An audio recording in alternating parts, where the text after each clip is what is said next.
Hello दोस्तों, आपका hi fi information channel पर स्वागत है। आज हम लोग इंग्लिश में नाम लिखना सीखेंगे और इंग्लिश में नाम लिखते समय किन बातों का ध्यान रखना आवश्यक है और इंग्लिश में नाम लिखने के लिए किन मात्रा का काफ़ी ज़्यादा सहयोग होता है और हम उसके सहयोग के बिना इंग्लिश में नाम नहीं लिख सकते हैं। आप याद करें, जब हम लोग छोटे बच्चे थे तो हिंदी पढ़ने के लिए और हिंदी में लिखने के लिए हम लोगों को अ आ से क ख अक्षरों ज्ञान तक याद कराया गया, जो आगे चलकर हम लोगों को हिंदी पढ़ने में और लिखने में काफ़ी ज़्यादा सहायता प्रदान की। उसी प्रकार हम लोग इंग्लिश में भी कुछ ऐसे स्वर और व्यंजन का ध्यान करेंगे जो हमें इंग्लिश में नाम लिखने में काफ़ी ज़्यादा सहायता प्रदान करेगा। तो आप चले देखें तो ए से आ, सभी लोग जानते हैं कि ए से आ होता है, लेकिन यहाँ पर ए से आ बहुत कम लोग जानते हैं कि ए से आ होता है। अब दरअसल बात यहाँ पर ये आती है कि ए से आ क्यों लिखें, है ना। ए से आ क्यों लिखें? तो ए से आ इसलिए लिखे कि जब याद करें कि जब हमें आदित्य लिखना होता है, क्या लिखना होता है? आदित्य लिखना होता है। तो आदित्य लिखने के लिए हम ए का ही प्रयोग करते हैं, या फिर काका लिखना होता है ना, काका। तो काका लिखने के लिए के और फिर ए का ही प्रयोग करते हैं। इसी प्रकार हम यहाँ पर आ के लिए ए का प्रयोग करेंगे। फिर आई से हर्षही, डबल ई से दीर्घही, यू से हर्षहु, डबल ओ से दुर्गहु, ई से ए आई से ए, ओ से ओ, ए यू से ओ, ए एम। अब यहाँ पर आता है बात कि हम ए एम से अन और ए एन से अन क्यों पढ़ते हैं, क्यों लिखते हैं। तो दोस्तों, इस बात का ध्यान रखना होगा, जब हम हिंदी में कोई नाम लिखते हैं या कोई शब्द का उच्चारण करते हैं, तो वहां पर हम अनुस्वार को अपने उच्चारण के सुविधानुसार हम अनुस्वार को कहीं पर म पढ़ देते हैं और कहीं पर न पढ़ते हैं। तो ऐसे में जब हम अनुस्वार को म पढ़ते हैं तो वहां पर हम ए एम का प्रयोग करेंगे, और जहां पर हम अनुस्वार को न पढ़ते हैं वहां पर हम ए एन का प्रयोग करेंगे। तो ऐसे में आप देखें कि अपने हिंदी के उच्चारण के सुविधानुसार हम ए एन और ए एम का प्रयोग करते हैं, जो यहाँ पे हम डिटेल्स में लिखे हैं कि अनुस्वार का उच्चारण अथवा अन कुछ भी हो सकता है। इस उच्चारण के अनुसार हम अंग्रेजी में एम अथवा एन का प्रयोग करते हैं, है ना। हम हिंदी में जब उच्चारण करेंगे तब हम हिंदी के उच्चारण के अनुसार, है ना, जब हिंदी के उच्चारण के अनुसार एम और एन का प्रयोग करते हैं। उसी प्रकार अब हम कंसोनेंट में जाते हैं। तो कंसोनेंट जो कि क ख से शुरू होती है, तो अगर हम कंसोनेंट की बात करें तो कंसोनेंट में के से क, तो यहाँ पर आप देख रहे हैं कि के से क तो सही है, लेकिन ये क के नीचे कौन सी मात्रा है भैया? इस मात्रा का मतलब क्या होता है? तो इस मात्रा का मतलब ये होता है कि ये आधा क लिखा हुआ है और हम आधा क का ही यूज करते हैं के, है ना।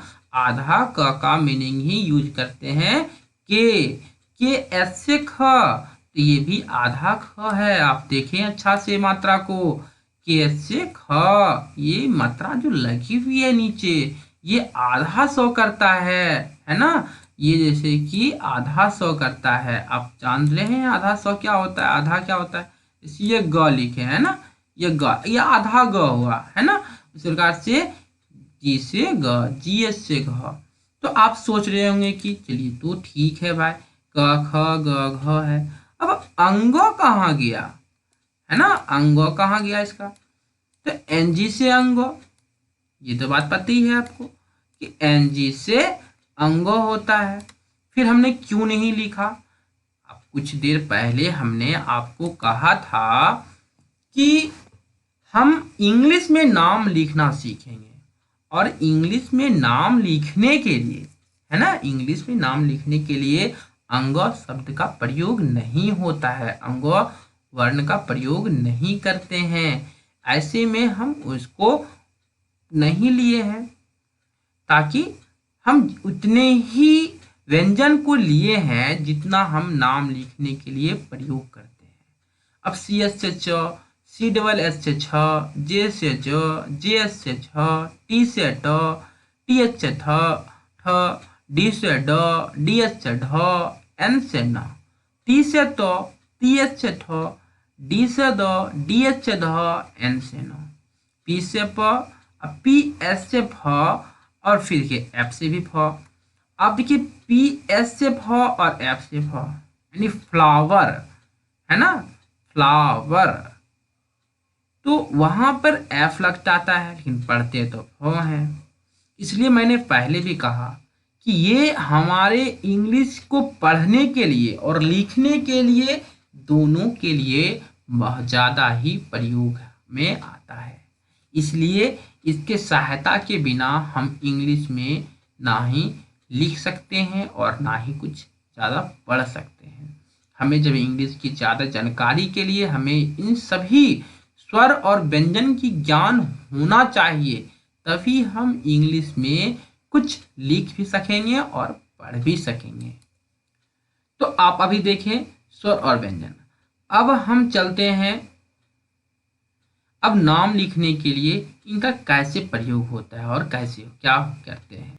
जैसे हिंदी में आधा क में अ मिलाने पर पूर्ण क तैयार होता है, वैसे ही अंग्रेजी में भी क के लिए सिर्फ क के नहीं आएगा, है ना।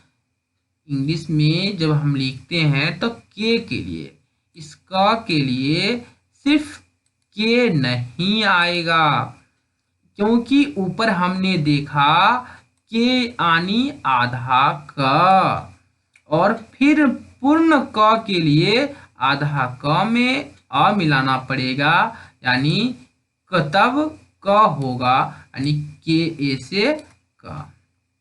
आप यहाँ पे देखिए, उसी प्रकार से आप यहाँ पे देखिए कि के प्लस ए, यानी के ए, और क जोड़ अ क हो गया, और क के जोड़ ए इक्वल टू के ए हो गया, तब जाकर पूरा क बना। अब नोट में कुछ दिया है कि क के लिए सामान्यतः के ए ही आता है।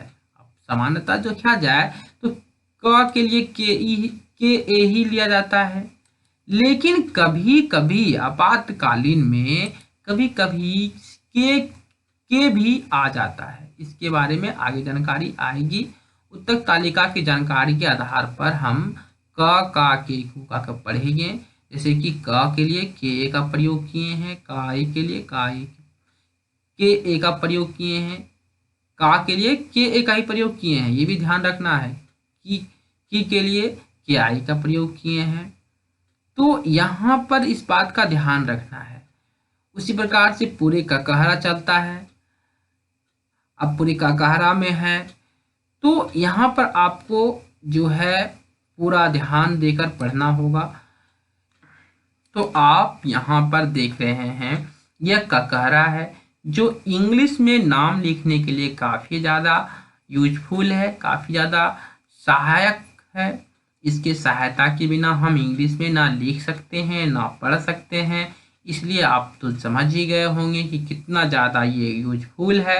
इसलिए आप इसका वीडियो को रोक कर इसे अच्छे से ध्यान देकर इसे पढ़ें और समझें। इतना ज़्यादा अगर मैं सभी को पढ़ना शुरू कर दूं तो काफ़ी ज़्यादा टाइम लग जाएगा और काफ़ी ज़्यादा लंबा वीडियो बन जाएगा, इसलिए मैं इसे स्किप कर रहा हूँ ताकि आप बाद में इसे रोक रोक कर पढ़ लें। और आप ध्यान दें कि किन शब्द के लिए, किन किन वर्ण के लिए, कौन सी मात्रा के लिए क्या हम प्रयोग करते हैं, ये सबसे ज़्यादा आपको ध्यान रखना होगा। और उच्चारण के अनुसार हम शब्द और वर्ण शब्द का प्रयोग करते हैं। इसी प्रकार से आप यहाँ भी देख रहे होंगे कि ये हमारा क्षत्रज्ञ ज्ञातक आ गया है। अब हम जानते हैं कि इंग्लिश में नाम कैसे लिखते हैं और इसका कैसा क्या प्रयोग है। अब देख रहे हैं कि रमेश, तो र के लिए यहाँ पर हमने आर ए लिया है ना। र के लिए क्या लिया है, आर ए, र के लिए आर ए, जबकि आर से तो आधा ही रो होता है। आप जान ही रहे हैं कि आर से आधा रो होता है, इसलिए पूरा रो के लिए ए लिया गया है। और म, और ये ऐकर है, ये क्या है, ऐकर है, इसलिए ऐकर के लिए मात्रा, ऐकर की जो मात्रा है इसके लिए ई प्रयोग किया जाता है ना, इसके लिए ई प्रयोग किया जाता है। इसीलिए R A M E S H, Ramesh.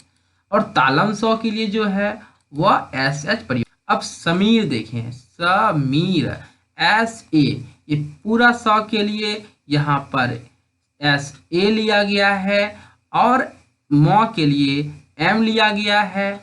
और ये दीर्घही कर है, और दीर्घही कर के लिए यानी दीर्घही कर के लिए हमको डबल ई का प्रयोग किया जाता है, डबल ई का प्रयोग किया जाता है, इसलिए डबल ई का प्रयोग हुआ। और यहाँ पर र के लिए आर का प्रयोग हुआ। तो कुछ देर पहले आपको ये बताया गया था कि कभी कभी के पूरा क के लिए भी प्रयोग किया जाता है। और जैसे कि आप यहाँ पर देख रहे हैं कि रो पूरा रो है और इसके लिए आर का प्रयोग किया गया है। आप सोच रहे होंगे कि जब रो है तो उसके लिए आर ए का प्रयोग क्यों नहीं किया। तो भैया इस बात पर आपको ध्यान देना होगा, क्योंकि यहाँ पर आर के साथ ए लगा देंगे तो समीरा हो जाएगा और समीरा गलत हो जाएगा, इसलिए यहाँ पर आर ही सही है।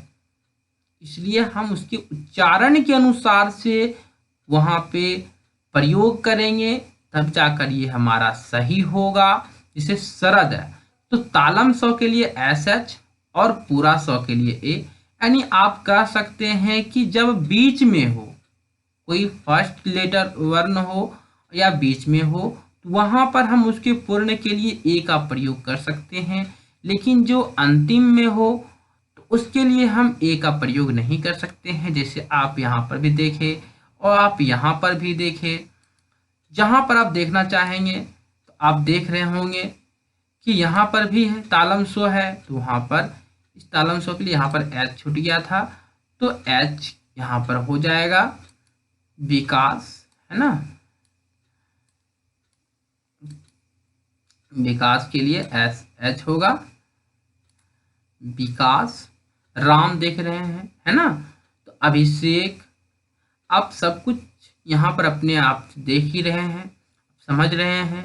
कमल देख रहे हैं आपकी, जब फर्स्ट में है या बीच में है ना, जब फर्स्ट में है या फिर बीच में है तो हम उसके लिए उसको पूर्ण करने के लिए ए का सहायता लेंगे। लेकिन लास्ट में अगर होगा तो हम उसको सहायता, उस बिना सहायता, ए की बिना सहायता से हम लिखते हैं। जैसे कि लाल ल है तो एल ही होगा, ये नहीं कि एल ए लगा देंगे, कमाला हो जाएगा, नहीं तो गलत हो जाएगा।